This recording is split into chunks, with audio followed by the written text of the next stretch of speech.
আজকে আমরা দেখতে পেলাম যে সেই ছাত্র যারা আসলে ফ্রন্টলাইনে ছিলেন, সম্মুখভাগে ছিলেন, যাদের ডাকে পুরো বাংলাদেশে এক হয়েছিল, তাদের মাঝে আজকে একটা সংঘর্ষ।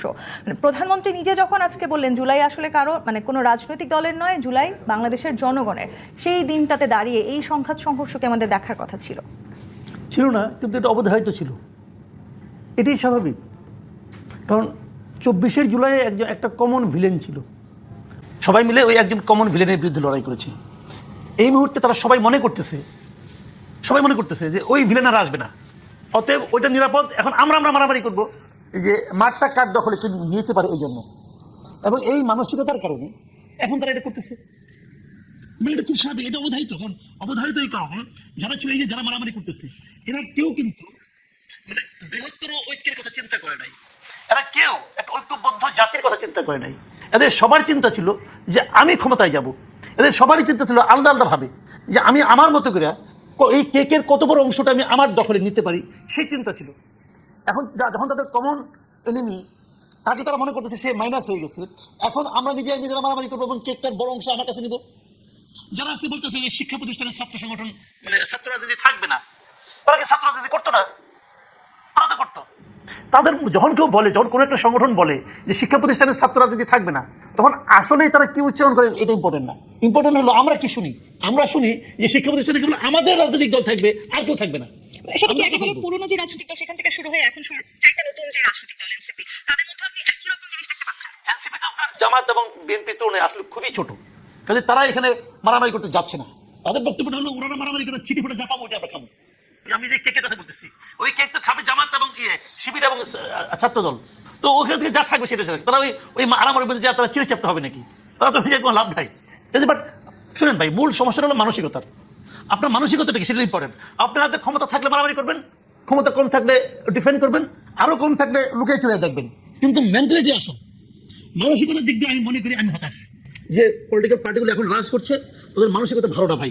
সেই পরিবর্তনটা তো আসলে আমরা দেখতে চেয়েছিলাম। এই যে মানসিকতার কথা আপনি বলছেন কিংবা রাজনৈতিক প্রতিহিংসার কথা আপনি বলছেন, সেটা দীর্ঘ 16-17 বছর আমাদেরকে দেখতে হয়েছে। ডক্টর শামীমা সুলতানা, এই পরিবর্তনের জন্যই তো এই গণঅভ্যুত্থান হলো। সেই গণঅভ্যুত্থানের 2 বছর যেতে না যেতেই আমরা দেখলাম একটা সুস্পষ্ট বিভক্তির সুর, এবং সেটাও কিন্তু বিভক্তিটাও শুরু হয়েছে এই জুলাইকে কেন্দ্র করে। মানে জুলাই আসলে কার, এরকম একটা প্রশ্ন সামনে এসে কেন দাঁড়িয়ে পড়লো?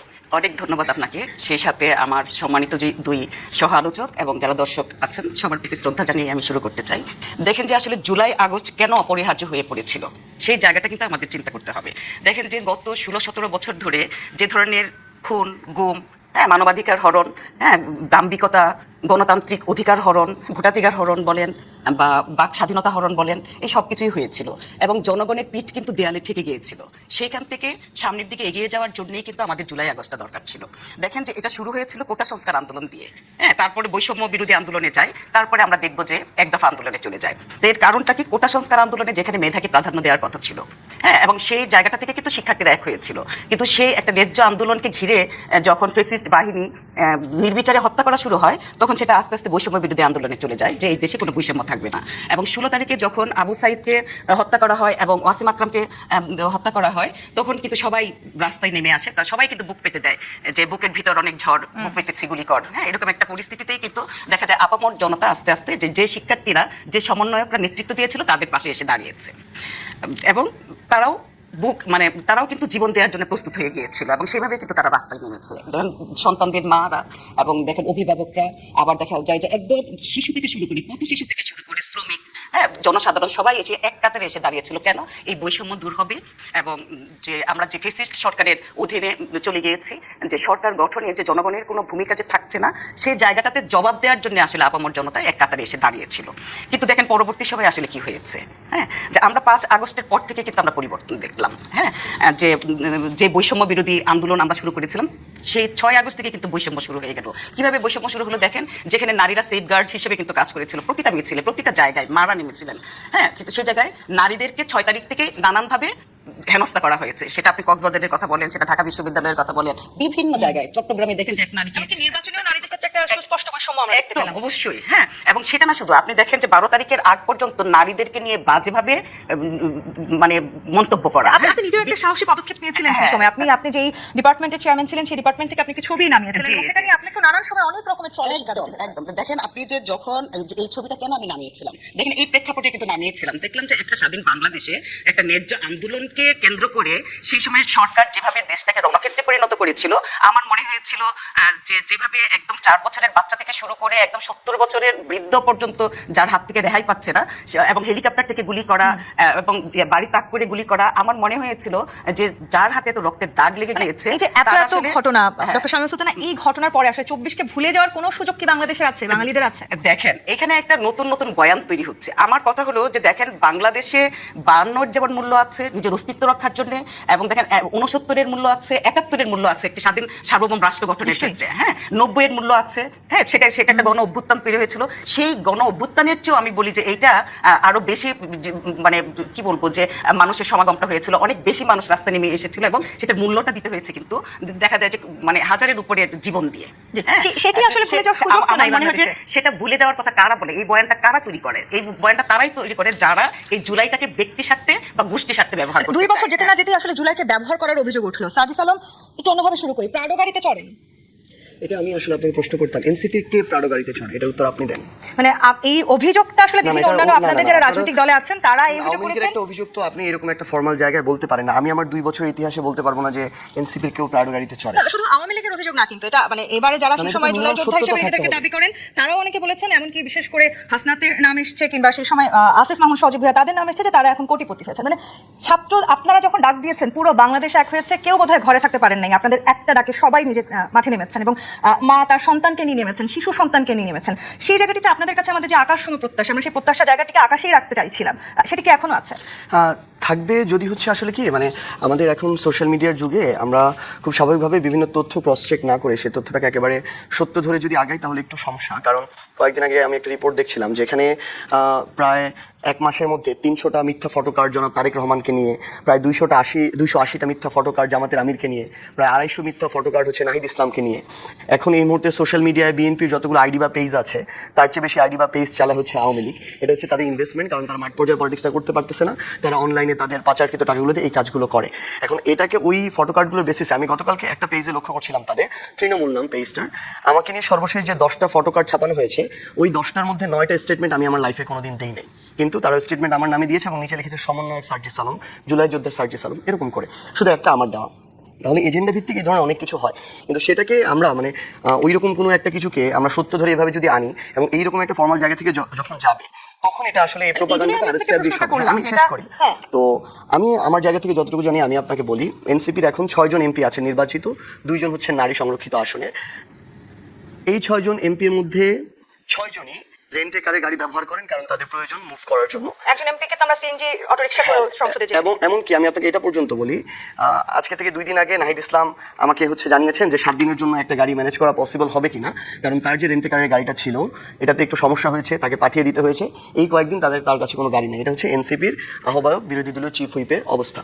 এখন ব্যাপারটা হচ্ছে ইভেন আপনি ধরেন হাসনাতের কথা বলেন, আমি একদম নাম ধরেই বলছি, সার্জিসের কথা বলেন, নাসিরউদ্দিন পাটোয়ারি, আক্তার হোসেন, এই প্রত্যেকটা মানুষের বিরুদ্ধে এখন তো এনসিপির কোনো সরকার টরকার কোনো কিছু নাই। আমরা আহ্বান জানাবো বিএনপি তার সকল যত ধরনের প্রতিষ্ঠান আছে, গোয়েন্দা সংস্থা, তদন্ত সংস্থা, দুদক, এগুলোকে ব্যবহার করে তারা তাদের মতো করে প্রত্যেকের যা আমলনামা আছে একটু যাচাই করুক, অন্তত আর্থিক জায়গাটা যদি কিছু পায় তারা ব্যবস্থা গ্রহণ করে। এটা আমাদের জায়গা মাসুদ থেকে কামাল একটি কথা বলছিলেন, মানে সেই সময়ে আসলে আমরা যে ঐক্যবদ্ধভাবে ছিলাম, ঠিক 2 বছর পরে এসে আজকের যে সংঘাত সংঘর্ষ সেটা অনেকটাই অবধারিত ছিল, কারণ ক্ষমতায় যাবার চেষ্টাটাই মূল ছিল। মানে আপনাদের ক্ষেত্রে কি শুধু এই ক্ষমতায় যাবার চেষ্টাটা মূল ছিল? না, ব্যাপারটা হচ্ছে কি আসলে দেখেন, আমি আরেকটা শব্দ আপনার দ্বিমত ছিল ওইটাও অ্যাড করি, এটা যেহেতু অ্যাড করলাম, আরেকটা শব্দ ছিল হচ্ছে জুলাই বিক্রি করা। দেখেন আসলে মানে জুলাই বিক্রি করার মতো কোনো কিছু না, এটা এমন কিছু না যেটাকে আপনি কেজি দরে মন দরে বিক্রি করে কোনো কিছু পাবেন, বরং এখানে যারাই বিভিন্নভাবে এটা যদি সবচেয়ে বড় সুবিধাভোগী হয় না, আপনি ক্ষমতার জায়গা থেকে ধরেন তাহলে বিএনপি, যে যত বড় দল সে তত বড় সুবিধাভোগী। এই জুলাই বিএনপি সরকার গঠন করেছে, তারা এখন দেশ চালাচ্ছে, যদি অভ্যুত্থান না হতো তারা এই স্বপ্ন দেখতে পারতো না যে এটা কখনো হতো কিনা। এরপর বড় দল হিসেবে জামায়াত তাদের জায়গা থেকে বিরোধী দল হয়েছে, তারা রাজনীতি করতে পারতো কিনা এটা নিয়েও সন্দিহান অবস্থায় ছিল। আওয়ামী লীগ টিকে গেলে তাদের রাজনীতি নিষিদ্ধ হয়ে যেত, হয়ে গিয়েছিল। তাদের সাথে আবার আপনারা রাজনৈতিকভাবে ঐক্যবদ্ধ হ্যাঁ, হলেন। এবং না, এটা তো আমরা নির্বাচনী জোট করেছি, এই জোট তো বিএনপিও 30 বছর করেছে। সো আমাদেরকে বলার আগে 30 বার বিএনপিকে বলতে হবে, আমাদের তো 1 বছর এখনো হয় নাই। এবং যে জিনিসটা জিনিসটা বলছিলাম যে এইখানে ধরেন নাহিদ ইসলামরা বা এখানে যারা আমরা নতুন করে রাজনীতি করছি, এটা আমাদের কোনো উপরি পাওনা না, এটা অর্জন করে নেওয়া। কারণ ওই 5ই আগস্ট সফল না হলে আবার সবচেয়ে বেশি ভুক্তভোগী এই মানুষগুলোকে হয়তো কেউ সারা জীবনের জন্য গুমের শিকার হইতো, হয়তো কাউকে রাষ্ট্রদ্রোহিতার অভিযোগে মৃত্যুদণ্ড দেওয়া হইতো। সো এটা আসলে ওই ত্যাগের মধ্য দিয়ে অর্জন করে নেওয়া, অতটুকু রিস্কের মধ্য দিয়ে অর্জন করে নেওয়া। এখন বর্তমানে আসলে যেটা দেখছেন ভাই, একটা কথা বলেছেন যে তখন আমাদের লক্ষ্য উদ্দেশ্য একটা ছিল, একটা স্বৈরাচারের পতন, এবং এখন যেটা হয়েছে যে ওই আংশিক উদ্দেশ্য, এক দফা দুইটা বিষয় ছিল, স্বৈরাচারের পতন আর নতুন রাজনৈতিক বন্দোবস্ত। সো ওইটা স্বৈরাচারের পতন পর্যন্ত আমরা এগ্রি ছিলাম, কিন্তু নতুন যখন আমি সিস্টেমটা গড়বো, এই জায়গায় খুব স্বাভাবিকভাবেই একটা অভ্যুত্থানের পরে প্রত্যেকটা রাজনৈতিক দল তাদের যে ক্ষমতার যে জায়গাটা সেটাকে কীভাবে বৃদ্ধি করা যায়, দ্রুত নির্বাচনের মাধ্যমে ক্ষমতায় যাওয়া যায়, এই বিষয়গুলো প্রায়োরিটিতে এসেছে।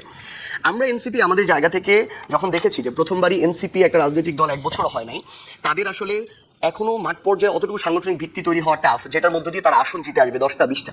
সো আমাদের জোট করতেই হতো আমরা সংসদের প্রতিনিধিত্বের জন্য।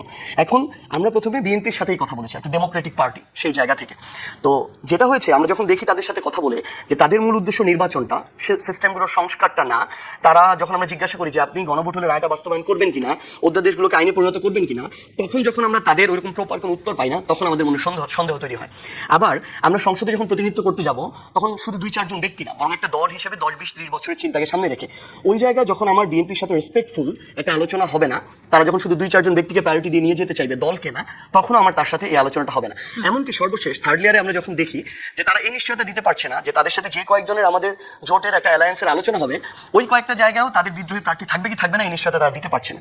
সো তখন সামগ্রিকভাবে এই সংস্কারের ম্যান্ডেট সহ এবং মাঠ পর্যায়ে যে সেন্টিমেন্ট, এই সেন্টিমেন্টটা হচ্ছে সকল অপকর্মের এগেইনস্টের সেন্টিমেন্ট। খুব গুরুত্বপূর্ণ আমি শেষ একটা করে কথা শুধু এটা, বলেছেন, হ্যাঁ। তো এই সকল অপকর্মের বিরুদ্ধে যখন সেন্টিমেন্টটা আপনি মাঠ পর্যায়ে খোঁজ নেবেন, ফেয়ার জায়গা থেকে, আমরা যে কোনো দলের চিন্তা না করি, যেগুলোর কারণে মানুষ বিরক্ত বা যে অভিযোগগুলো আসে সাধারণ মানুষের থেকে, মানুষের উপর জুলুম শোষণের, এগুলোর সাথে শুধু এখন না, মানে নির্বাচনের পরে না, নির্বাচনের আগেও বড় দল হিসেবে মোর ম্যান পাওয়ার থাকার কারণে বিএনপি এই জায়গাটাতে বেশি জড়িত ছিল। দ্যাটস ওয়াই আমাদের জোটটা ফাইনালি এখানে গেছে, এটা একটা নির্বাচনী জোট হিসেবে। মাসুদ কামাল, এই যে সবচেয়ে বেশি সুবিধাভোগী জুলাইকে ঘিরে আসলে বিএনপি হয়েছে, কারণ তারা সবচেয়ে বড় রাজনৈতিক দল এই মুহূর্তে এবং তারা সরকারে আছে, সেটি আসলে একটা নতুন বন্দোবস্তে দাঁড়ানোর কথা তো আমরা বলেছিলাম 24-এ। সেই নতুন বন্দোবস্তে তো তার মানে এখন আমাদের দাঁড়িয়ে থাকার কথা ছিল। আমরা কি সেই নতুন বন্দোবস্তে দাঁড়িয়ে আছি কিনা, এই প্রশ্নে একটা বিরতিতে যেতে চাই। জি 25 প্রাথমিক রাজখান থেকে বিরতি নিয়ে ফিরছি, সাথে থাকুন। জি 25 প্রাথমিক রাজখান দেখছেন। মাসুদ কামাল, যেই নয়া বন্দোবস্তের কথা আমরা শুনেছি 24-এর গণঅভ্যুত্থানে, সেই নয়া বন্দোবস্তে আমরা হয়তো এখন আমাদের দাঁড়িয়ে থাকার কথা, সেই জায়গাটিতে দাঁড়িয়ে মানে এই 2 বছর যেতে না যেতে জুলাই চেতনা বিক্রির মতো গুরুতর অভিযোগ আমাদেরকে শুনতে হচ্ছে। জুলাই সনদ নিয়ে সুস্পষ্ট এক ধরনের রাজনৈতিক মত পার্থক্য তৈরি হচ্ছে, সেটা এটি আসলে হওয়ার কথা ছিল। নয়া বন্দোবস্ত যেটা জিনিসটা, এই শব্দটা আমি আসলে বুঝি না। বুঝি না এই কারণে জুলাই আন্দোলনের সময় আমি গত 3-4 দিন ধরে না বাসায় বসে বসে খালি এই পুরা জুলাই মাস এবং অগাস্টের 5 তারিখ পর্যন্ত পত্র এগুলো দেখতেছি। গত 3-4 দিন ধরে রিলিজিয়াসলি কাজ টাইম করতেছি যে আসলে এই সময়ে এই শব্দগুলি উচ্চারিত আদৌ হয়েছে কিনা। তো নয়া বন্দোবস্ত আসলে আমার কাছে এখনো ক্লিয়ার না। আমি অপেক্ষা করছিলাম এনসিপি যখন পলিটিক্যাল পার্টি হলো, তখন তারা আমাদেরকে দেখাবে যে রাজনীতির নয়া বন্দোবস্তটা কী। আমি খুবই আশা করছিলাম, কিন্তু সেখানেও আমি নতুন কিছু দেখতে পাই নাই। কিছু অশোভন কথাবার্তা ছাড়া আর কোনো কিছু তারা দেখাতে পারে নাই। শেষ পর্যন্ত আমি ধরে নিছি যে এটি বোধহয় নয় বন্দোবস্ত, যে অশ্লীল কথাবার্তা বলবো, উচ্চারণযোগ্য নয় এমন কথাবার্তা বলবো, এটি বোধহয় নয় বন্দোবস্ত। এছাড়া আর কিছু এনসিপি গতানুগতিক ধারাতেই রাজনীতি করেছে গত এই সময়টাতে। আর বিএনপি তো নয় বন্দোবস্তের কথা বলেও নাই। তারা কি বলেছে কখনো আমরা নয় বন্দোবস্ত করবো? তো বিএনপি কাছ থেকে নয় বন্দোবস্ত আশা করেন কেন? বিএনপি তো তার স্টাইলে পলিটিক্স করতেছে। জামাত ইসলামী তো নিজেদেরকে নানান সময় পরিবর্তনের জামাত ইসলাম তার পলিটিক্স করতেছে। জামাত ইসলামের যে আদর্শ, যে লক্ষ্য, তারা সেখান থেকে এক চুল সরছে। জামাত ইসলামের যে মধ্যে জামাত ইসলাম অথবা বিএনপির কি গঠনতন্ত্র পরিবর্তন হয়েছে? বলছে যে আমি এই গঠনতন্ত্র করতেছি, তারা পুরানো স্টাইলই আছে। আজকে জামাতের আমির যখন বলেন যে কেউ জুলাইকে ভুলে দেওয়ার একটা ষড়যন্ত্র করছে, যদি সেই ষড়যন্ত্র হয় তাহলে তিনি মানে তছনছ করে দেওয়ার মতন হুমকিও দিয়েছেন। উনি যে জুলাইকে ভুলে যাওয়ার ষড়যন্ত্রের কথা বলতেছে, উনি যেভাবে জুলাইকে মনে রাখেন সেভাবে কি এনসিপি জুলাইকে মনে রাখে? সেভাবে কি বিএনপি জুলাইকে মনে রাখে? অথবা তাবৎ পলিটিক্যাল পার্টিগুলো যেভাবে জুলাইকে মনে রাখে? আমি কোনো পলিটিক্স করি না, কোনো পার্টি করি না, আমি কি সেভাবে মনে রাখি? প্রত্যেকটা মানুষের আলাদা আলাদা প্রত্যাশা ছিল, এবং সেই প্রত্যাশা জানেন একটা জায়গায় সবাই মিল ছিল। সেই মিলটা হলো আমরা ওই সময়ের দুঃসহ অবস্থা থেকে মুক্তি চেয়েছি। যে গণতন্ত্রহীনতা ছিল তার হাত থেকে মুক্তি চেয়েছি, যে স্বৈরাচারী শাসন ছিল তার হাত থেকে মুক্তি চেয়েছি, যে নির্লজ্জ দলীয়করণ ছিল তার হাত থেকে মুক্তি চেয়েছি। আমরা চেয়েছি। তারা কি চেয়েছে? বিএনপি চেয়েছে? বিএনপি যদি দলীয়করণ থেকে মুক্তি চাইতো তাহলে তো বিএনপি এরকম নির্লজ্জভাবে দলীয়করণ করতো না। এখন তারা বিএনপি করতেছে না। বিএনপিও তো নতুন বাংলাদেশের কথা বারবার বলছে। বলা করা তার জিনিস বলে তো সবাই, যে লোক চুরি করে সে বিসমিল্লাহকে চুরি করে, এতে কি চুরি জায়েজ হয়ে যায়? হয়। বিএনপির দলীয়করণ, বিএনপির একটি সময়ের মধ্যে কি দলীয়করণের বিরুদ্ধে বলা হয় নাই? বিএনপি দায়িত্ব নেওয়ার পরে তো দলীয়করণ শুরু করেছে। 6টা সিটি কর্পোরেশন বলেন, জেলা পরিষদ বলেন, এবং সর্বশেষ দেখলাম 12টা প্রতিষ্ঠানে কর্পোরেশনে ছাত্রদল যুবদল হইলেই হলো। মানে এই অভিযোগ কিন্তু আবার জামায়াতের বিরুদ্ধেও আছে, মানে জামায়াত ইসলামীও যখন আসলে আমি কি জামায়াত ইসলামকে ভালো বলছি? সরকার ছিলেন তখন তারা বিভিন্ন বিশ্ববিদ্যালয়ে ভিসি নিয়োগ আপনি আমার করেছেন। ওই কথা বলেন করো, আপনি আমার কথা শুনলেন কি বলছি? আমি কি জামাতকে দুধে ধোয়া তুলসী পাতা বলছি? বলি নাই তো। ওরা চান্স পায় নাই, করে নাই। আগে অন্তর্বর্তীকালীন সরকারের সময় চান্স পাইছে, করছে। তো এনসিপিও চান্স পাইছে, এনসিপিও করছে, বিএনপিও করছে। এখন খালি বিএনপি একলা চান্স পাইতেছে, এখন বিএনপি করতেছে। জামাতের ভিসি সরাই নিয়ে বিএনপির ভিসি ঢুকাচ্ছে, বিএনপির দলীয় ভিসি ঢুকাইয়া তার পাশে বসে তারেক রহমানকে বলাচ্ছে যে আমরা শিক্ষাঙ্গনে দলীয়করণ চাই না। ঢাকা ইউনিভার্সিটি যে তারেক রহমান বলে নাই আমি শিক্ষাঙ্গনে দলীয়করণ চাই না, তার পাশে যে লোকটা বসে আসলো ভিসি, সে কি দলীয় লোক না? ইউজিসি চেয়ারম্যান দলীয় লোক না? ভারত এগুলি বলতে দেন, বললেই কিছু হয়ে যায় না। নতুন বন্দোবস্তে দাঁড়িয়ে এখন আসলে আমরা এই যে যে লোকের ঘটনা বলি নতুন- আপনারা তো বলবেন যে এটা নতুন বন্দোবস্ত, কিন্তু এটাকে আমি নতুন বন্দোবস্ত বলি না, কারণ সার্জিস আলম- আওয়ামী লীগ এই কাজই করতো। মানে